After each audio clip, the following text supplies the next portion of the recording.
Ini Cak, saya mau tanya, Cak Nun itu punya jimat apa atau backing apa? Kok vokal sekali mengucapkan mengkritik pemerintah, kok selama ini aman? Padahal saya dulu sudah suudon, wah mati kayak Cak Nun, mati kayak itu. Karena sering kritikannya begitu tajam, tapi kok sekarang masih eksis seperti ini di sini? Aku randu aja, aku randu jimat, aku randu apa-apa, aku randu kekuatan. Kabeh iki ming la haula wala quwata illa billah. Nah saiki iki sapa sing arep nangkep aku? Apa to jaman negara kaya ngene iki? Ora mungkin aku diapa-apake, ora mungkin. Zaman Pak Harto ora diapa-apake. Ya. Waktu Pak Harto kan ngerti dhewe, siapa selain saya nyun sewu yang di mana-mana kayak gitu. Mohon maaf lah saya enggak. Tanya sama Kiai Kanjeng ini, mereka mau pingsan karena saya tuding yang namanya Bambang Trihatmojo nganggo tangan iki. Bang, sampai rumah hitung hartamu sing halal piro, sing haram piro, sing syubhat piro, hitung. Wah, iki cak kuwi anake ratu, cak anake ratu, cak takane tanusane tenan kae. Ternyata seneng saya marahin, Mas. Terus istrinya 3 hari kemudian telepon saya, Cak tolong ke Jakarta dong, Mas Bambang ini tidak mau keluar kamar. Setelah dimarahi sama Cak Nun itu dia sedih hatinya. Tolong Mas Bambang dibangunkan. Mas Bambang ingin menunjukkan bahwa dia berbuat baik juga gitu. Akhirnya tak tekani Mas, jero aku diterke nang kantore, setiap direktur kon jelaske nang aku dadi aku kaya Menko Polkam kae lho. Setiap direktur jelas gini, Cak, ini programnya gini. Dan tutukin ada wong apik lho, Mas. Kenapa Mas? Kenapa Pak Harto tidak marah sama saya? Ini boleh saya, jangan dianggap saya sombong ya. Pak Harto pesen sama anak-anaknya sebelum meninggal, Tut, Bang, Tommy, kabeh, Nduk, engko nek kowe ana sing darurat ning uripmu golek ana Cak Nun. Lho, kok Cak Nun, Pak? Terus pokoknya sok-sok nek gue bingung nek kahanan piye-piye gue nang omahe Cak Nun matur njaluk nasihate ngoten niku. Lho kok Cak Nun? Gue tak kandhani ya Le, Nduk. Cak Nun itu satu-satunya tokoh nasional yang mengkritik saya terus-menerus tapi tidak punya pamrih kekuasaan. Yang lain mengkritik saya karena mereka punya pamrih kekuasaan. Dia caranya bukti aku randu pamrih kekuasaan. Lah saya nganti saiki ya tetep gendho kaya kowe. Ya tetep mangan ya tetep ning warung, aku isih tetep umbah-umbah, Bu. Tambah asa-asa kula niku hobi kula, Bu. Jadi aku nganti saiki isih dadi wong biasa, aku nang warung isal ijen ya nang warung ngono wae, ora njur dikawal, ora njur ngono lho Mas. Jadi saya tidak mau berkembang. Saya begitu saja. Aku mau dadi wong gede, aku dadi wong wae ngono lho. Satu kalimat Pak Harto. Nomor 2, dia ojo loro hati. Cak Nun itu satu-satunya orang yang tidak pernah minta duit sama saya. Satu-satunya tokoh nasional yang tidak pernah minta duit sama saya. Aku tak goblok-gobloke dewa awakku. Lah yo aku yo kok ora njaluk to yo. Aku tak sesali kuwi. Nek gelo nek eling gelo aku yo kok ora njaluk to aku iki. Jadi Mas nek jenengan, kalau Pak Harto itu jahat hatinya, sudah terbit satu buku tebal begini, judulnya Protokol Keuangan Cendana. Kui duit sing Pak Harto ngekeke nang Gus iki, Pak iki, Kiai iki, tokoh iki, kabeh individu maupun organisasi ki ono daftare kabeh lengkap. Yang menulis seorang jenderal polisi yang menjadi pengawalnya Pak Harto setelah tidak jadi presiden. Neng Pak Harto melarang tidak boleh diterbitkan. Tidak baik mempermalukan orang.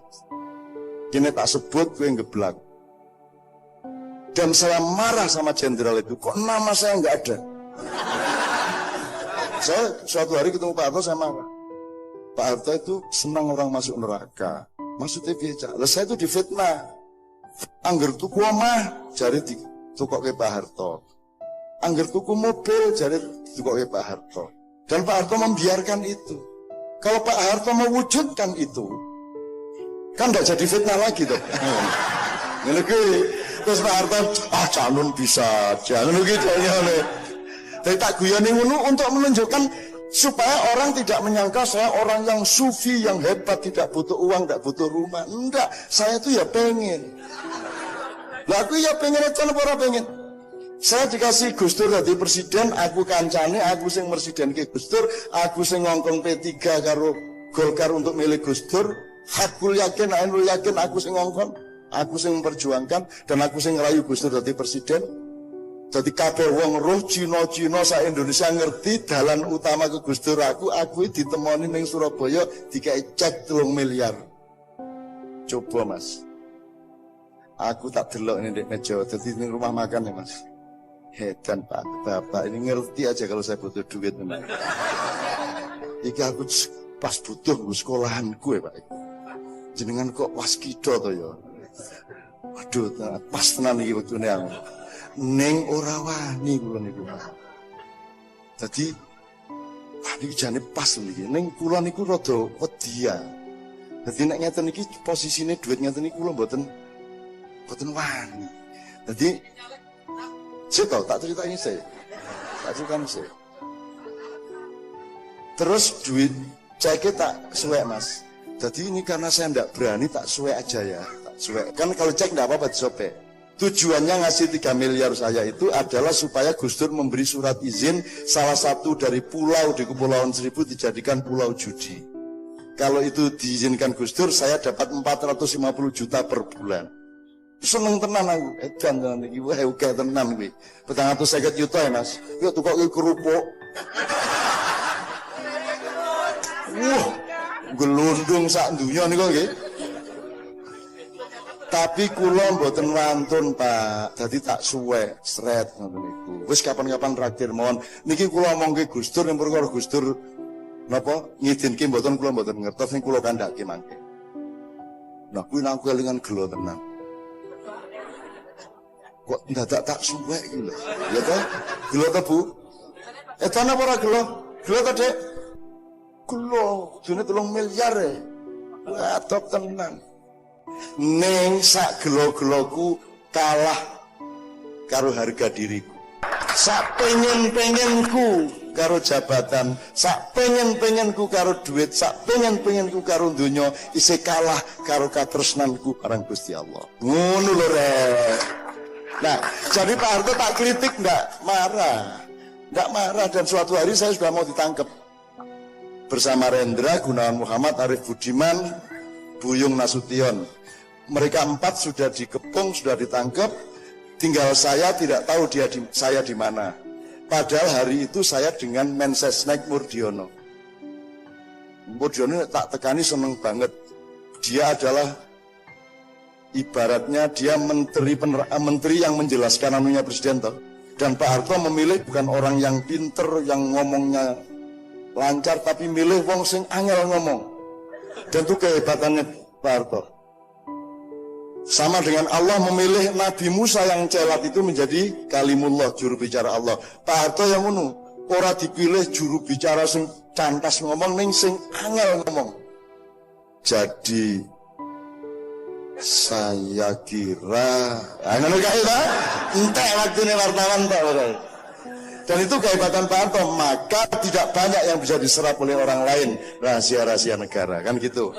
Jadi hari itu Pangat telepon, Pak Murdiono ini yang belum bisa kita temukan MH ini.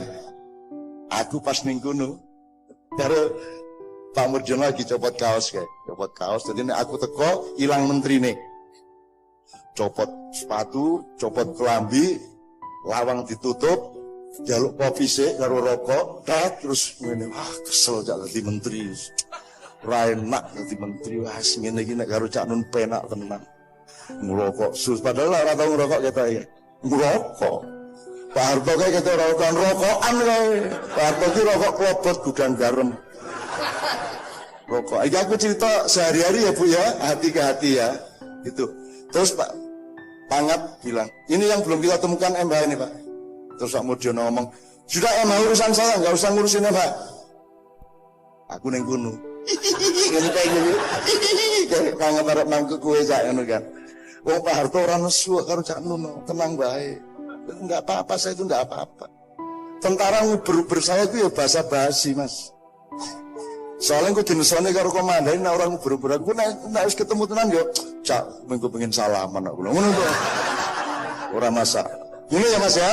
Oke, bismillah. Neng kuwi dudu kesombongan, dudu riya. Saya ingin menunjukkan kepada Anda, semua itu kalah dengan silaturahmi. Semua itu kalah dengan kemurnianmu sebagai manusia. Apapun saja itu akan luluh dengan kesucian hatimu, dengan iktikat baikmu. Gitu ya. Preman Dimas yang aku ora kenal, Mas. Preman Dimas yang dudu anakku, Mas. Aku tahu jadi penasehat security kereta api se-Indonesia. Security lah ini. Besok saya rapat perkereta apian tanggal 6. Kurang hubungannya sepur karo aku ini, aku tidak rapat. Merpati ngejak rapat. Perusahaan teh dan kina wingi 2 hari yang lalu neng Solo njaluk rapat karo aku, lagi aku ki ngerti apa teh karo kina. Neng pokoknya anggere ketemu aku lega atine ngoten. Ngoten lho. Termasuk sing ketangkep KPK teko nang omahku. Mas Anas, PKS itu begitu presidennya ketangkep 3 hari kemudian nanggon aku 3 bis nih kok. Sau kondo nis, kono iku kate nyolong gak kondo. Nah wis nyolong nek konangan kait kondo aku. Mbok kapan-kapan nek kate nyolong rundeng karo aku ngono lah. Jadi Bu, saya nggak mau semuji-suci, saya juga punya kekurangan. Tapi hidup manusia bukan baik atau buruk. Hidup manusia adalah berjuang supaya memilih yang baik daripada yang buruk, memilih yang benar daripada yang salah.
Assalamualaikum, selamat datang di Peweling Ma'iyah. Sedikit info saja, seingat kami ini adalah kutipan video sinau bareng tahun 2014. Dan inti dari video kali ini adalah respon jawaban dari Mbah Nun kepada seorang penanya yang menanyakan perihal kenapa Mbah Nun tidak pernah ditangkap padahal sejak dulu selalu lantang dalam mengkritik pemerintah. Dan lebih tepatnya beginilah yang ditanyakan oleh penanya. Cak mau tanya, Cak Nun itu punya jimat apa atau backingan apa kok selama ini vokal sekali mengucapkan mengkritik pemerintah, kok selama ini aman? Padahal dulu saya sudah seuzon begini, wah mati itu Cak Nun. Karena sering sekali kritikannya itu begitu tajam. Tapi kok sampai sekarang masih tetap eksis seperti sekarang di sini ini? Begitulah kira-kira pertanyaannya. Dan sebatas yang dapat kami tangkap, kurang lebih beginilah respon jawaban yang Mbah Nun tawarkan. Pertama-tama Mbah Nun menjawab dengan ngendiko begini. Aku tidak punya aji-aji. Aku tidak punya jimat, aku tidak punya apa-apa.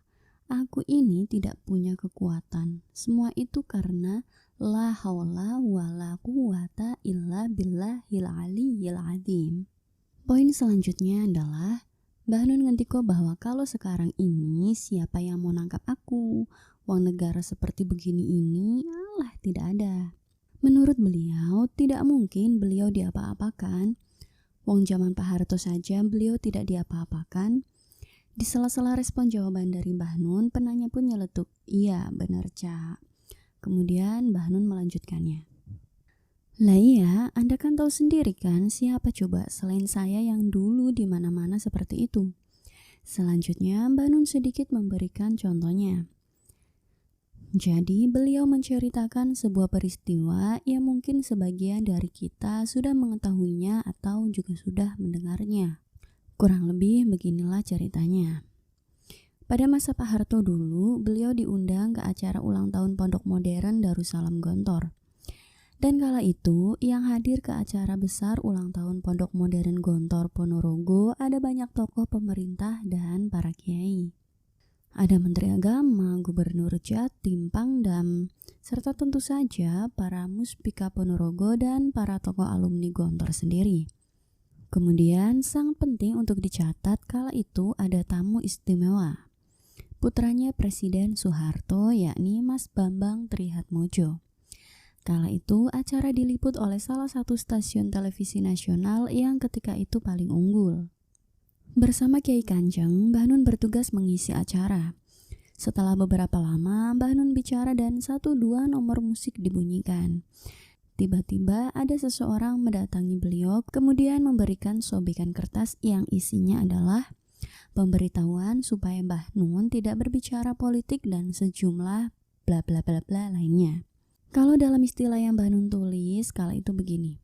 Setelah saya buka, ternyata ada setan numpang di secari kertas itu dan langsung merasuki saya.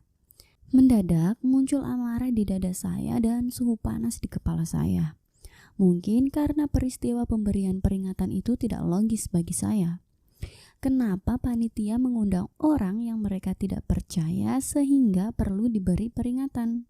Saya bukan tukang makar. Saya tidak punya jiwa pemberontak, tidak gagah berani melawan rezim. Mental saya pengecut untuk membenturkan diri saya kepada siapapun dan apapun. Maka tangan kiri saya naik, jari telunjuk saya menuding ke arah putra presiden kala itu sembari berkata lantang.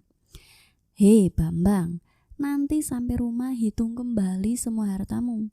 Berapa persen yang halal, berapa persen yang haram, dan berapa persen yang syubhat. Ruangan mendadak senyap. Anggota Kiai Kanjeng berbisik dari belakang saya. Cak, sudah toh. Ini anak raja loh. Sebelum saya bereaksi, tiba-tiba terdengar suara pembawa acara yang dibunyikan dari mikrofon di tempatnya. Saudara-saudara, demikianlah tadi acara telah kita langsungkan dengan alhamdulillah lancar. Saya gebrak meja. Setan benar-benar menguasai hati saya. Diam! Saya membentak. Saya memulai, saya mengakhiri. Hampir saya teruskan menjadi improvisasi lagu dangdut. Kau yang memulai, kau yang mengakhiri. Untung masih tersisa kesadaran untuk membatalkannya.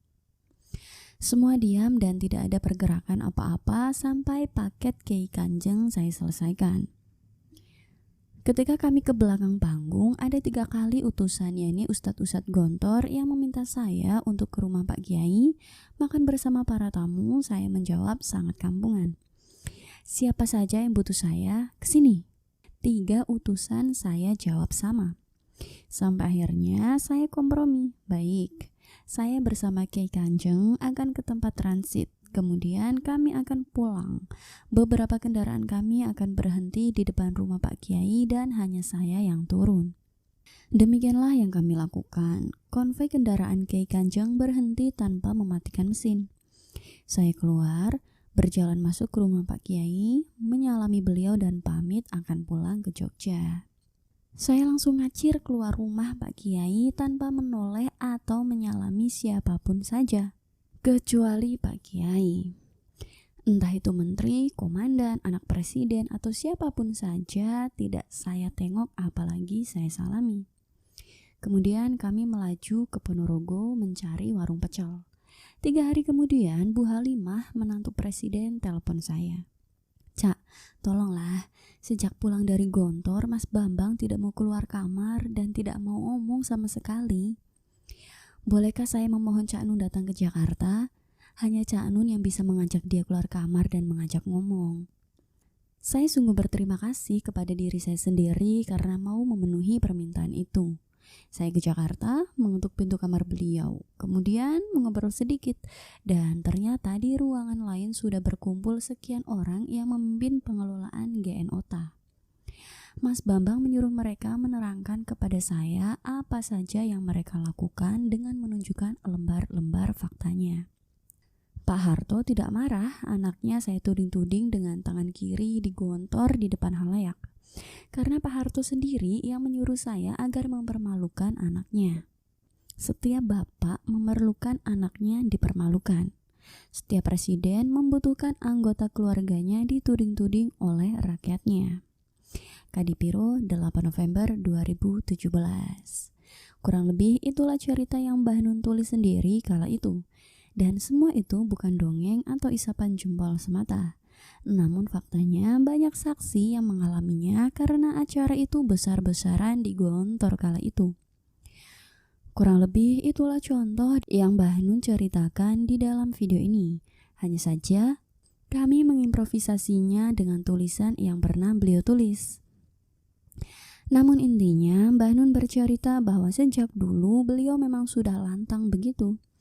Dan menurut beliau alhamdulillah aman-aman saja. Itu semua bukan karena beliau kuat atau berkuasa. Namun karena menurut Mbah Nun semua keburukan apapun saja akan kalah dengan kemurnian hati. Intinya karena kesucian kecintaan beliau kepada rakyat Indonesia. Kurang lebih itu sedikit tadaburan saja dan sebenarnya masih banyak yang Mbah Nun kemukakan dan ceritakan.